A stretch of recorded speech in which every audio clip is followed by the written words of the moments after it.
السلام علیکم دوستو، میں ہوں سید ایک نئے درس کے ساتھ۔ امید ہے آپ سب اچھے سے ہوں گے اور اچھے سے دل لگا کے پڑھ بھی رہے ہوں گے۔ تو آج کا جو ہم نے اس سے پہلے والی ویڈیوز میں ہم نے پڑھا، جو درس تھے ہمارے، اس میں ہم نے حروف تہجی، زبر، زیر اور پیش کے بارے میں پڑھا، ساکن کے بارے میں پڑھا، جزم کے بارے میں پڑھا۔ ساکن اور جزم ایک ہی چیز ہے، بس اسی کے دو نام ہیں، صحیح؟ تو یہاں پہ ہم جو بات کریں گے وہ یہ کہ اب ہمارا جو قاعدہ اول ہے وہ تمام ہو گیا، یعنی کہ اس میں اتنے ہی لیسنز تھے، صحیح؟ یعنی کہ وہاں پر زبر، زیر، پیش اور جزم کے بارے میں ہم نے پڑھا، صحیح؟ اب اردو قاعدے کا دوسرا قاعدہ آ رہا ہے سیکنڈ لیول کا، ٹھیک؟ یعنی اطفال کا قاعدہ دوسرا۔ یہاں پہ جو ہمارا پہلا لیسن ہوتا ہے نا، ویسے تو میں نے یہ چیز سمجھا دی ہے آپ کو، پر پھر بھی میں آپ کو بتا رہا ہوں کہ یہاں پر جو ہمارا پہلا لیسن ہے وہ ہے جزم، ٹھیک؟ جزم کا مطلب ہوتا ہے کہ جب ہمارے پاس کسی حرف پہ نہ زبر ہے، نہ زیر ہے اور نہ پیش ہے، اس حرف پہ کیا ہے؟ ایک جزم لگا ہے۔ جزم کا مطلب یہ ہوا کہ ہمارے پاس یہ نہیں ہے، صرف یہ ہے، یعنی کہ اس کی مدد سے ہم نے جو کلمہ ہے اس کو پڑھنا ہے، صحیح؟ تو کچھ کلمے ہم پڑھ لیتے ہیں جس سے ہمیں پتہ چل جائے کہ اس کا کام کیا ہے۔ اور ویڈیو کے آئی بٹن میں میں لنک ضرور ڈال دوں گا، پلے لسٹ ایک میں نے بنائی ہے اردو فرام بگننگ، جو ایک دم شروع سے اردو پڑھنا چاہتے ہیں وہ اس پلے لسٹ کا ضرور فائدہ اٹھائیں، صحیح؟ تو اس میں آپ نمبر وائز ویڈیوز کو دیکھیے گا اور پریکٹس کیجیے گا اور ساتھ ساتھ پڑھتے جائیے گا۔ تو چلیے شروع کرتے ہیں ہمارا آج کا درس۔ جزم، پہلا کلمہ جو میں آپ کو بتا رہا ہوں وہ ہے الف زبر آ، یہ ہم نے پڑھا تھا پہلے۔ اب اس میں یہاں پر دوسرا حرف بھی آ رہا ہے اور اس پر جزم لگی ہے، صحیح؟ تو اب اس بے کو کیسے پڑھا جائے گا؟ اس بے کو ہم اس کی مدد سے پڑھیں گے، صحیح؟ کیسے؟ الف پلس بے، الف بے زبر اب، صحیح؟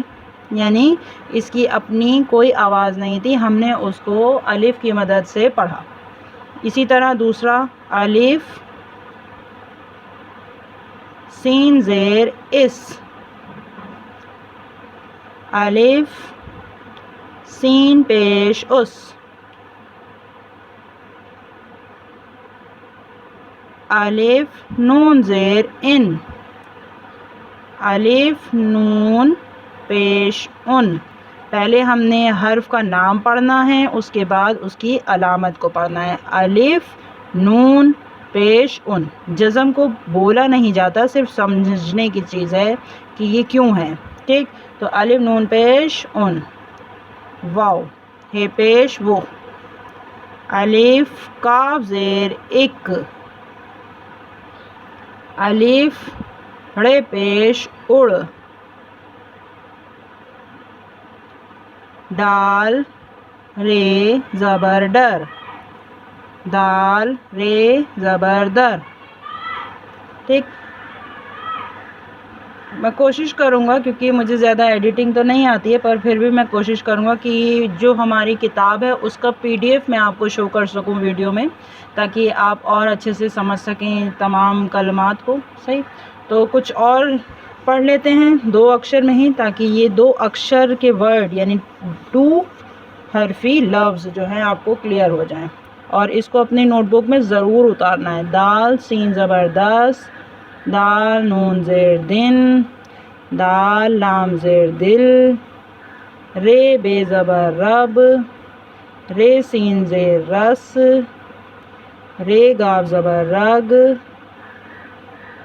آگے جا کے جیسے جیسے ہمارا لیول بڑھے گا نا، تو یہ جتنی علامتیں ہوتی ہیں زبر، زیر، پیش، ساکن، یہ کچھ نہیں ہوتا ہے، صرف جیسے اگر یہ رب لکھنا ہوگا نا، بڑی کتابوں میں لکھا ہوگا تو وہ اسی طرح ہوگا، نہ اس میں زبر ہوگا نہ جزم ہوگا، کچھ بھی نہیں، یعنی وہ آپ نے خود ہی سمجھنا ہے، ٹھیک ہے؟ تو بہت دھیان سے پڑھو۔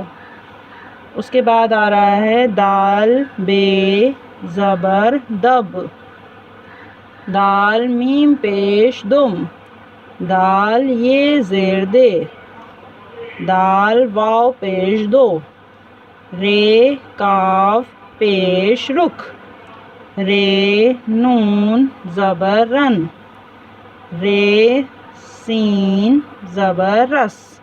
ٹھیک ہے، تو آج کی ویڈیو میں بس اتنا ہی۔